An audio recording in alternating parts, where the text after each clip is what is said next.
सूर्य चंद्र मंगल बुध गुरु शुक्र शनि राहु केतु ಈ ರೀತಿ 9 ಗ್ರಹಗಳನ್ನ ನಾವಿಲ್ಲಿ ಪೂಜೆ ಮಾಡಬೇಕು.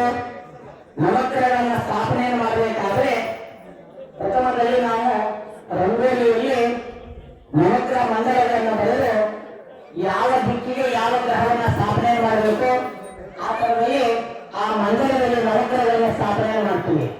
ಆ ನವಗ್ರಹ ಮಂಡಲದಲ್ಲಿ ಮಧ್ಯಭಾಗದಲ್ಲಿ ನಾವೇನು ಸ್ಥಾಪನೆ ಮಾಡಿರ್ತೀವಿ ಅದು ಸೂರ್ಯಗ್ರಹ. ಸೂರ್ಯಗ್ರಹನಿಗೆ ಧಾನ್ಯ ಯಾವ್ದಪ್ಪ ಅಂತ ಹೇಳಿದ್ರೆ ಗೋಧಿಯ ಧಾನ್ಯ ಬರ್ತದೆ. ಕೆಂಪು ಬಣ್ಣದ ಬಟ್ಟೆಯನ್ನು ಹಾಕಬೇಕು.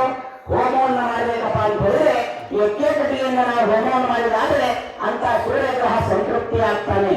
ಸೂರ್ಯಗ್ರಹ ಈ ಒಂದು ಎಳಕುಂಡಿ ಗ್ರಾಮದ ಸದ್ಭಕ್ತರಲ್ಲಿ ಏನಾದರೂ ಸೂರ್ಯಗ್ರಹದಿಂದ ದೋಷಗಳಿದ್ದರೆ ಈ ಪೂಜೆಯಿಂದ ಆ ಸೂರ್ಯಗ್ರಹ ಈ ಪ್ರತಿಷ್ಠಾಪನೆಯ ಸಮಾರಂಭದಲ್ಲಿ ಕೂಡ ಇದರಲ್ಲಿ ಏನಾದರೂ ಗ್ರಹಗಳ ದೋಷ ಇದ್ದರೆ ಈ ಪೂಜೆಯಿಂದ ಆ ಗ್ರಹಗಳ ದೋಷಗಳ ಪರಿಹಾರ ಆಗಲಿ ಅಂತೇಳಿ ನಿಮ್ಮೆಲ್ಲರ ಪರವಾಗಿ ಇವತ್ತು ಸಹ ಈ ನವಗ್ರಹಗಳನ್ನು ನಾವು ಸ್ಥಾಪನೆ ಮಾಡಿ ಪೂಜೆಯನ್ನು ಮಾಡ್ತಾ ಇದ್ದೇವೆ.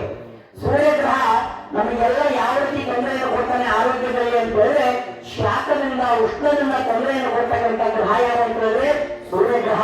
ಅದು ಯಾವುದೇ ರೀತಿಯ ದೋಷಗಳಿದ್ರು ಸಹಿತ ಈ ಪೂಜೆಯಿಂದ ಅಂತ ಸೂರ್ಯಗ್ರಹ ಸಂತೃಪ್ತಿಗೊಂಡು ನಿಮ್ಮ ಕುಟುಂಬಗಳಿಗೆಲ್ಲ ರಕ್ಷಣೆಯಾಗಲಿ ಅಂತೇಳಿ ನಾವು ಮಧ್ಯಭಾಗದಲ್ಲಿ ಸೂರ್ಯಗ್ರಹನ ಸ್ಥಾಪನೆ ಮಾಡಿ ಪೂಜೆಯನ್ನ ಮಾಡ್ತಾ ಇದ್ದೇವೆ. ನಂತರದಲ್ಲಿ ಸೂರ್ಯನಿಂದ ಆಗ್ನೇಯ ಭಾಗದಲ್ಲಿ ಚಂದ್ರಗ್ರಹನ ಸ್ಥಾಪನೆ ಮಾಡ್ತೀವಿ. ಚಂದ್ರ ಮನಸ್ಸಿಗೆ ನಿಕಟವನ್ನು ಕೊಡ್ತಾ ಇರ್ತಾನೆ. ನಮ್ಮ ಮನಸ್ಸು ಚಿತ್ತ ಚಂಚಲತೆಯಲ್ಲಿ ಹೋಗ್ತಾ ಇದೆ, ನಮ್ಮ ಮನಸ್ಸು ಮಂದಗತಿಯಲ್ಲಿ ಸಾಕ್ತಾ ಇದೆ ಅಂತ ಹೇಳಿದ್ರೆ ನಮಗೆ ಚಂದ್ರನ ದೋಷ ಅಂತ ತಿಳ್ಕೊಳ್ಬೇಕಾಗ್ತದೆ. ಮತ್ತೆ ತಂಪಿನಿಂದ ಶೀತದಿಂದ ನಮಗೆ ತೊಂದರೆಯನ್ನು ಕೊಡ್ತಕ್ಕಂಥ ಗ್ರಹ ಯಾರು ಅಂತ ಹೇಳಿದ್ರೆ ಚಂದ್ರಗ್ರಹ. ಅದು ಯಾವುದೇ ರೀತಿಯ ದೋಷಗಳಿದ್ದರೂ ಸಹಿತ ಈ ಪೂಜೆಯಿಂದ ಅಂತ ಚಂದ್ರಗ್ರಹ ಸಂತೃಪ್ತಿಗೊಂಡು ನಿಮ್ಮ ಕುಟುಂಬಗಳಿಗೆ ರಕ್ಷಣೆಯಾಗಿ ನಿಲ್ಲಿ ಅಂತೇಳಿ ನಾವಿಲ್ಲಿ ಚಂದ್ರಗ್ರಹವನ್ನು ಕೂಡ ಸ್ಥಾಪನೆ ಮಾಡಿ ಪೂಜೆಯನ್ನು ಮಾಡ್ತಾ ಇದ್ದೇವೆ. ಆ ಚಂದ್ರಗ್ರಹನಿಗೆ ಧಾನ್ಯ ಯಾವ್ದಪ್ಪ ಅಂತ ಹೇಳಿದ್ರೆ ಅಕ್ಕಿಯ ಧಾನ್ಯವನ್ನು ಇಡ್ತೀವಿ, ಬಿಳಿ ಬಣ್ಣದ ಬಟ್ಟೆಯನ್ನು ಹಾಕ್ತೀವಿ. ಹೋಮವನ್ನು ಮಾಡಬೇಕಾದ್ರೆ ಮುತ್ತುವ ಕಟ್ಟಿಗೆಯಿಂದ ನಾವು ಮುತ್ತಿನ ಕಟ್ಟಿಗೆಯಿಂದ ಹೋಮವನ್ನು ಮಾಡಿದ್ದಾರೆ ಅಂತ ಚಂದ್ರಗ್ರಹ ಸಂತೃಪ್ತಿ ಆಗ್ತಾನೆ. ಅದೇ ತರದಲ್ಲಿ ಅಂಗಾರಕ ಗ್ರಹ ಅಂತ ಹೇಳ್ತೀವಿ, ಮಂಗಳ ಗ್ರಹ ಅಂತ ಹೇಳ್ತೀವಿ. ಅದು ದಕ್ಷಿಣ ಭಾಗದಲ್ಲಿ ಸ್ಥಾಪನೆ ಮಾಡ್ತೀವಿ. ದಕ್ಷಿಣ ದಿಕ್ಕಿನಲ್ಲಿ ತೊಗರಿಕಾಳು ತೊಗರಿ ಬೇಳೆಯನ್ನು ಇಟ್ಟು ನಾವಂತ ಮಂಗಳ ಗ್ರಹನ ಸ್ಥಾಪನೆ ಮಾಡಿ ಪೂಜೆ ಮಾಡ್ತೀವಿ. ಈ ಮಂಗಳ ಗ್ರಹ ಕೆಂಪು ಬಣ್ಣದ ಬಟ್ಟೆಯನ್ನು ಹಾಕ್ತೀವಿ. ಯಾಕಪ್ಪ ಅಂತ ಹೇಳಿದ್ರೆ ನಮ್ಮ ಮೈಯಲ್ಲಿ ಹರಿತಕ್ಕಂಥ ರಕ್ತಕ್ಕೆ ಅಧಿಪತಿಯನ್ನು ಕೊಡ್ತಕ್ಕಂಥ ಗ್ರಹ ಯಾರು ಅಂತ ಹೇಳಿದ್ರೆ ಮಂಗಳ ಗ್ರಹ. ಅದಕ್ಕೆ ಮನುಷ್ಯನ ಆರೋಗ್ಯದಲ್ಲಿ ಏನಾದರೂ ರಕ್ತದಿಂದ ತೊಂದರೆ ತಾಪತ್ರ ಹಳೆಲ್ಲ ಬರ್ತಾ ಇದ್ದಾವೆ ಅಂತ ಹೇಳಿದ್ರೆ ಆತನಿಗೆ ಮಂಗಳನ ದೋಷಗಳನ್ನು ತಿಳ್ಕೊಳ್ಬೇಕಾಗ್ತದೆ. ಅದೇ ರೀತಿ ಅದು ಯಾವುದೇ ರೀತಿಯ ದೋಷಗಳಿದ್ರು ಸ್ವಲ್ಪ ಈ ಭೂಮಿಯಿಂದ ಅಂತ ಮಂಗಳ ಗ್ರಹ ಸಂತೃಪ್ತಿಗೊಂಡು ನಿಮ್ಮ ಕುಟುಂಬಕ್ಕೆ ರಕ್ಷಣೆಯಾಗಿ ನಿಲ್ಲಿ ಅಂತೇಳಿ ನಾವು ದಕ್ಷಿಣ ದಿಕ್ಕಿನಲ್ಲಿ ಮಂಗಳ ಗ್ರಹವನ್ನು ಸ್ಥಾಪನೆ ಮಾಡಿ ಪೂಜೆಯನ್ನ ಮಾಡ್ತಾ ಇದ್ದೇವೆ. ನಿನ್ನೆ ಈ ಮಂಗಳ ಗ್ರಹನಿಗೆ ಹೋಮ ಮಾಡಬೇಕಪ್ಪ ಅಂತ ಹೇಳಿದ್ರೆ ಕೈರ ಅಂತ ಒಂದು ಜಾತಿಯ ಕಟ್ಟಿಗೆ ಸಿಗ್ತದೆ. ಆ ಕೈರ ಕಟ್ಟಿಗೆಯಿಂದ ಹೋಮ ಮಾಡಬೇಕು. ಇಲ್ಲ ಅಂತ ಹೇಳಿದ್ರೆ ದ್ವಿಪತ್ರ ಕಟ್ಟಿಗೆಯಿಂದ ನಾವು ಹೋಮ ಮಾಡಿದ್ದಾರೆ ಆ ಮಂಗಳ ಗ್ರಹ ಸಂತೃಪ್ತಿ ಆಗ್ತಾನೆ. ಇನ್ನು ಅದೇ ರೀತಿ ಬುಧಗ್ರಹ. ಬುಧಗ್ರಹ ಅಂತ ಹೇಳಿದ್ರೆ ಆ ಮಂಡಲದಲ್ಲಿ ಈಶಾನ್ಯ ದಿಕ್ಕಿನಲ್ಲಿ ನಾವು ಸ್ಥಾಪನೆ ಮಾಡ್ತೀವಿ. ಹಸಿರು ಬಣ್ಣದ ಬಟ್ಟೆಯನ್ನು ಹಾಕ್ತೀವಿ. ಹೆಸರು ಕಾಳು ಧಾನ್ಯವನ್ನು ಇಟ್ಟು ಈಶಾನ್ಯ ದಿಕ್ಕಿನಲ್ಲಿ ಸ್ಥಾಪನೆ ಮಾಡಿ ಪೂಜೆಯನ್ನು ಮಾಡಿದ್ದಾರೆ ಅಂತ ಬುಧಗ್ರಹ ಸಂತೃಪ್ತಿ ಆಗ್ತಾನೆ. ಮಕ್ಕಳಿಗೆ ಒಳ್ಳೆಯ ವಿದ್ಯಾ ಬುದ್ಧಿ ಇದೆಲ್ಲ ಲಭಿಸಬೇಕು. ಮನುಷ್ಯನಿಗೆ ಬುದ್ಧಿಯನ್ನು ಉಪಯೋಗಿಸಿ ಚಾಣಾಕ್ಷತನದಿಂದ ನಮ್ಮ ಕಾರ್ಯ ಕೆಲಸಗಳನ್ನೆಲ್ಲ ನಾವು ಮಾಡ್ಕೊಳ್ತೀವಿ ಅಂತ ಹೇಳಿದ್ರೆ ಬುಧಗ್ರಹನ ಆಶೀರ್ವಾದ ಅನುಗ್ರಹ ಬೇಕಾಗ್ತದೆ. ಅದೇ ರೀತಿ ನಿಮ್ಮ ಗ್ರಾಮದ ಮಕ್ಕಳೆಲ್ಲ ಒಳ್ಳೆ ವಿದ್ಯಾವಂತರಾಗಲಿ ಅಂತೇಳಿ ಇವತ್ತು ನಾವು ಈಶಾನ್ಯ ದಿಕ್ಕಿನಲ್ಲಿ ಅಂತ ಬುಧಗ್ರಹನ ಸ್ಥಾಪನೆ ಮಾಡಿ ಪೂಜೆಯನ್ನು ಮಾಡುತ್ತಾ ಇದ್ದೇವೆ. ಬುಧಗ್ರಹನಿಗೆ ಹೋಮವನ್ನು ಮಾಡಬೇಕಪ್ಪ ಅಂತ ಹೇಳಿದ್ರೆ ಉತ್ರಾಣಿ ಕಟ್ಟಿಗೆಯಿಂದ ನಾವು ಹೋಮವನ್ನು ಮಾಡಿದ್ದಾರೆ ಅಂತ ಬುಧಗ್ರಹ ಸಂತೃಪ್ತಿ ಆಗ್ತಾನೆ. ಅದೇ ಪ್ರಕಾರದಲ್ಲಿ ಗುರುಗ್ರಹ ಅಂತ ಹೇಳ್ತೀವಿ, ಬೃಹಸ್ಪತಿ ಗ್ರಹ ಅಂತ ಹೇಳ್ತೀವಿ. ಇದು ಉತ್ತರ ದಿಕ್ಕಿನಲ್ಲಿ ಬರ್ತದೆ. ಇದಕ್ಕೆ ಕಡ್ಲೆಗಳ ಧಾನ್ಯವನ್ನು ಇರಬೇಕು. ಹಳದಿ ಬಣ್ಣದ ಬಟ್ಟೆಯನ್ನು ಹಾಕಿ ನಾವು ಉತ್ತರ ದಿಕ್ಕಿನಲ್ಲಿ ಸ್ಥಾಪನೆ ಮಾಡಿದ್ದಾದರೆ ಅಂತ ಅಂತ ಗುರುಗ್ರಹ ಸಂತೃಪ್ತಿ ಆಗ್ತಾನೆ. ಅರಮನೆಗಳು ಗುರುಗ್ರಹ ಇಲ್ಲ ಅಂತ ಹೇಳ್ತಾರೆ. ನಮಗೆ ಕೆಲಸ ಕಾರ್ಯಗಳನ್ನು ಕಲಿಸತಕ್ಕಂಥ ಗುರು ಇರ್ಬೋದು, ವಿದ್ಯೆಯನ್ನು ಕಲಿಸತಕ್ಕಂಥ ಗುರು ಇರ್ಬೋದು, ಬುದ್ಧಿವಾದವನ್ನು ಹೇಳಿರ್ತಕ್ಕಂಥ ಗುರು ಇರ್ಬೋದು, ಪೂಜೆಗಳನ್ನು ಮಾಡ್ತಕ್ಕಂಥ ಗುರು ಇರ್ಬೋದು. ಯಾವತ್ತೂ ಕೂಡ ನಾವು ಒಂದು ಗುರುವನ್ನ ಸ್ಮರಣೆ ಮಾಡಬೇಕು, ಒಂದು ಗುರಿಯನ್ನು ಇಟ್ಕೊಂಡು ಹೋಗ್ಬೇಕು ಅಂತ ಹೇಳ್ತಾರೆ. ಆ ರೀತಿ ಮಾಡಿದ್ರೆ ಆ ಗುರುವಿನ ಆಶೀರ್ವಾದ ಅನುಗ್ರಹ ಸದಾ ನಮ್ಮ ಕುಟುಂಬಗಳಿಗೆ ತಲುಪ್ತದೆ ಅಂತೇಳಿ. ಅದೇ ರೀತಿ ಅಂತ ಗುರುಗ್ರಹವನ್ನು ಸಹಿತ ಇಲ್ಲಿ ನಾವು ಎಲ್ಲರೂ ಸ್ಮರಣೆ ಮಾಡಿ ಅಂತ ಗುರುಗ್ರಹನಿಗೆ ಪೂಜೆ ಮಾಡ್ತಾ ಇದ್ದೇವೆ. ಇನ್ನೇ ವಿಶೇಷವಾಗಿ ಆ ಗುರುಗ್ರಹನಿಗೆ ಹೋಮವನ್ನು ಮಾಡಬೇಕಪ್ಪ ಅಂತ ಹೇಳಿದ್ರೆ ಅಶ್ವಥ ಅಂತ ಹೇಳಿದ್ರೆ ಅರಳಿ ಕಡೆಯಿಂದ ನಾವು ಹೋಮ ಮಾಡಿದ್ದಾದ್ರೆ ಆ ಗುರುಗ್ರಹ ಸಂತೃಪ್ತಿ ಆಗ್ತಾನೆ. ಇನ್ನು ಅದೇ ತರದಲ್ಲಿ ಶುಕ್ರಗ್ರಹ ಅಂತ ಹೇಳಿದ್ರೆ ಪೂರ್ವ ದಿಕ್ಕಿನಲ್ಲಿ ಆ ಮಂತ್ರದಲ್ಲಿ ನಾವು ಸ್ಥಾಪನೆ ಮಾಡಿಕೊಂಡು ಪೂಜೆ ಮಾಡಬೇಕು. ಶುಕ್ರ ಸಂಪತ್ತಿಗೆ ಅಧಿಪತಿಯನ್ನು ಕೊಡ್ತಾ ಹೋಗ್ತಾನೆ. ದಾಂಪತ್ಯ ಜೀವನಕ್ಕೆ ವಿಶೇಷವಾಗಿರ್ತಕ್ಕಂಥ ಅನುಗ್ರಹ ಆಶೀರ್ವಾದವನ್ನು ಮಾಡ್ತಾನೆ. ನಿಮ್ಮ ದಾಂಪತ್ಯ ಜೀವನದಲ್ಲಿ ನೀವು ಸುಖಮಯವಾಗಿ ಸಾಕ್ತಾ ಇದ್ದೀರಿ ಅಂತ ಹೇಳಿದ್ರೆ ನಿಮಗೆ ಶುಕ್ರಗ್ರಹನ ಅನುಗ್ರಹ ಇದ್ದರೆ ಮಾತ್ರ ಅದೆಲ್ಲ ಸಾಧ್ಯತೆ ಇದೆ. ಸಂಪತ್ತು ಲಭಿಸ್ತದೆ ಶುಕ್ರಗ್ರಹದಿಂದ. ಕೆಲವರು ದಿಢೀರನ್ನಾಗೆ ಅನುಕೂಲಕ್ಕೆ ಹೋಗ್ತಾರೆ, ಶ್ರೀಮಂತರಾಗ್ತಾರೆ. ಅವ್ರು ಹೇಳ್ತಾರೆ ಅವರು ಶುಕ್ರದಶ ನೀಡಿದ್ರು ಅಂತ ಹೇಳ್ತಾರೆ. ಆ ಶುಕ್ರದಶ ಬಂತು ಅಂತ ಹೇಳಿದ್ರೆ ಆ ಮನುಷ್ಯ ಏನೇ ಮಾಡಿರ್ತೈತೆ ಅವನಿಗೆ ಕೈಗೂಡ್ತಾ ಹೋಗ್ತಾರೆ ಅಂತ ಹೇಳ್ತಾರೆ. ಅದೇ ರೀತಿ ನಿಮ್ಮ ಗ್ರಾಮದಲ್ಲೂ ಸಹಿತ ಆ ಶುಕ್ರನ ಅನುಗ್ರಹ ಆಶೀರ್ವಾದ ನಿಮ್ಮೆಲ್ಲರಿಗೂ ವ್ಯವಸ್ಥೆ ಅಂತೇಳಿ ನಾವು ಪೂರ್ವ ದಿಕ್ಕಿನಲ್ಲಿ ಅಂತ ಶುಕ್ರಗ್ರಹನ ಸ್ಥಾಪನೆ ಮಾಡಿ ಪೂಜೆ ಮಾಡ್ತೀವಿ. ಆ ಶುಕ್ರಗ್ರಹನಿಗೆ ಅಲಸಂದಿ ಕಾಳು ಅಥವಾ ಅವರೆಕಾಳು ಬೇವಿನ ಬಟ್ಟೆಯನ್ನು ಹಾಕಿ ಪೂಜೆಯನ್ನು ಮಾಡಿದ್ರೆ ಆ ಶುಕ್ರಗ್ರಹ ತೃಪ್ತಿ ಆಗ್ತಾನೆ. ಇನ್ನು ಅದೇ ರೀತಿ ಆ ಶುಕ್ರಗ್ರಹನಿಗೆ ನಾವು ಹೋಮವನ್ನು ಮಾಡಬೇಕಪ್ಪ ಅಂತ ಹೇಳಿದ್ರೆ ಔಡುಂಬರ ಅಂತ ಹೇಳಿದ್ರೆ ಅತ್ತಿ ಕಡೆಯಿಂದ ನಾವು ಹೋಮವನ್ನು ಮಾಡಿದ್ರೆ ಆ ಶುಕ್ರಗ್ರಹ ಸಂತೃಪ್ತಿ ಆಗ್ತಾನೆ ಅಂತ ಹೇಳಿ. ಇನ್ನು ಅದೇ ರೀತಿ ಶನೇಶ್ವರ ಗ್ರಹ ಇವನು ಪಶ್ಚಿಮ ದಿಕ್ಕಿನಲ್ಲಿ ಸ್ಥಾಪನೆ ಮಾಡಬೇಕು.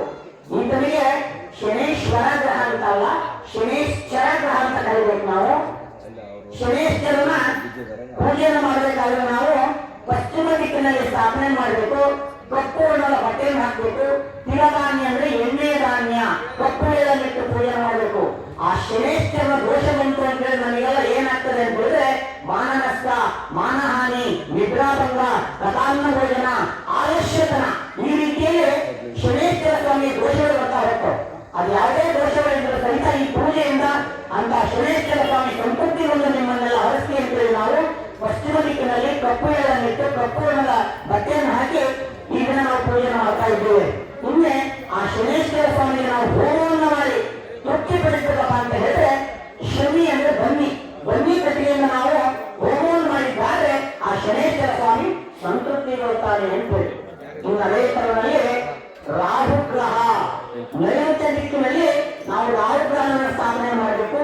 ಬೂದು ವರ್ಣದ ಬಟ್ಟೆಯನ್ನು ಹಾಕಬೇಕು. ಉದ್ದಿನಕಾಳು ಧಾನ್ಯವನ್ನು ಇಡಬೇಕು.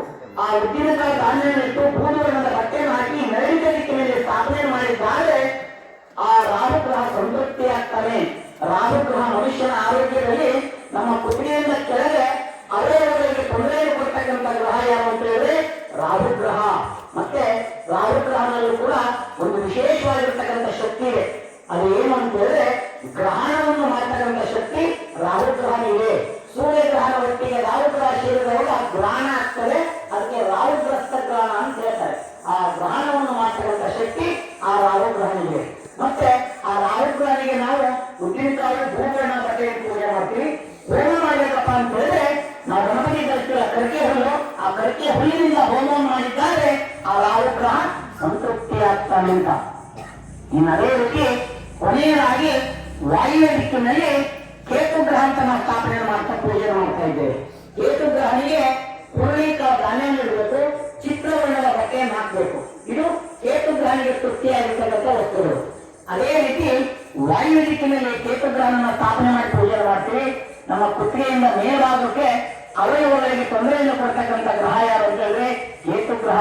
ನಮ್ಮ ಕಣ್ಣು, ಕಿವಿ, ಗಂಟಲು, ತಲೆ ಈ ಭಾಗಗಳ ಆರೋಗ್ಯದಲ್ಲಿ ತೊಂದರೆಯನ್ನು ಕೊಡ್ತಕ್ಕಂಥ ಗ್ರಹ ಕೇತುಗ್ರಹ. ಕೇತುಗ್ರಹನ ದೋಷ ಬಂತು ಅಂತ ಹೇಳಿದ್ರೆ ನಾವು ಯಾವುದೇ ವ್ಯವಹಾರಗಳನ್ನು ಮಾಡಿದ ಸಹಿತ ಬರೀ ಕೀಳುಗಳು ಉಂಟಾಗ್ತಾ ಹೋಗ್ತಾವೆ. ಆ ಸಮಯದಲ್ಲಿ ನಮಗೆ ಕೇತುಗ್ರಹನ ದೋಷ ಇದೆ ಅಂತ ತಿಳ್ಕೊಳ್ಬೇಕಾಗ್ತದೆ.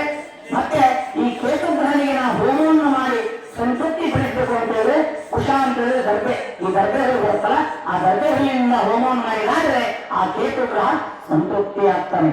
ಮತ್ತೆ ಸೂರ್ಯಗ್ರಹಣ ಮಟ್ಟಿಗೆ ಕೇತು ಗ್ರಹ ಸೇರೋ ಗ್ರಹಣ ಆಗ್ತದೆ, ಅದಕ್ಕೆ ಕೇತುಗ್ರಸ್ತ ಗ್ರಹಣ ಅಂತ ಹೇಳ್ತಾರೆ. ರಾಹು ಕೇತು ಇವೆರಡು ಗ್ರಹಗಳಿಗೆ ಒಂದು ಗ್ರಹಣವನ್ನು ಮಾಡತಕ್ಕಂಥ ಶಕ್ತಿ ಕೂಡ ಇದೆ ಅಂತೇಳಿ. ಅದೇ ರೀತಿ ಇಲ್ಲಿ ನಾವು 9 ಗ್ರಹಗಳನ್ನು ಸ್ಥಾಪನೆ ಮಾಡಿದ್ದೇವೆ. ಆಯಾ ಗ್ರಹಗಳಿಗೆ ಆಯಾ ದಿಕ್ಕಿನಲ್ಲಿ ಸ್ಥಾಪನೆ ಮಾಡಿದ್ದಾರೆ. ಅದೇ ರೀತಿ ಆಯಾ ಗ್ರಹಗಳಿಗೆ ಯಾವ ವರ್ಣದ ಬಟ್ಟೆಯನ್ನು ಹಾಕಬೇಕು, ಯಾವ ಧಾನ್ಯವನ್ನು ಇಡಬೇಕು. ನಂತರದಲ್ಲಿ ಹೋಮದಲ್ಲಿ ಆಯಾ ಗ್ರಹಗಳಿಗೆ ಆಯಾ ಸಮಿಳೆಯಿಂದ ಆಯಾ ಕಟ್ಟಿಗೆಗಳಿಂದ ಹೋಮವನ್ನು ಮಾಡಿ ನಾವು ಸಂತೃಪ್ತಿಯನ್ನು ಪಡಿಸ್ತೀವಿ. ಅದೇ ರೀತಿ ಇಲ್ಲಿ ನವಗ್ರಹಗಳನ್ನು ಸ್ಥಾಪನೆ ಮಾಡಿದರೆ ಈಗ ನವಗ್ರಹಗಳ ಪೂಜೆ ಆಗ್ತದೆ. ಪುರೋಹಿತರು ಹೇಳಿದ ಹಾಗೆ ಯಾಯಾ ಗ್ರಹವನ್ನ ನಾವು ಇಲ್ಲಿ ಧ್ಯಾನವನ್ನು ಮಾಡ್ತೀವಿ. ನೀವು ಕೂಡ ಅಲ್ಲಿ ಕೂಟಲಿಂದಲೇ ಆಯಾ ಗ್ರಹಗಳನ್ನ ಮನಸ್ಸಿನಲ್ಲಿ ಸ್ಮರಣೆ ಮಾಡಿ. ಪ್ರಥಮದಲ್ಲಿ ಸೂರ್ಯಗ್ರಹ, ಎಲ್ಲರೂ ಸಹಿತ ಮನಸ್ಸಿನಲ್ಲಿ ಓಂ ಸೂರ್ಯಾಯ ಅಂತ ಧ್ಯಾನವನ್ನು ಮಾಡ್ತಾ ಇವೆ. ಓಂ ಸೂರ್ಯಗ್ರಹ ವಾಹನಂ ಆಸ್ತನೇ ದಕ್ಷಿಣ ಸೌಭೃತಿ ಸುರತಿ ಸೂರ್ಯೋ ದೇವತಾ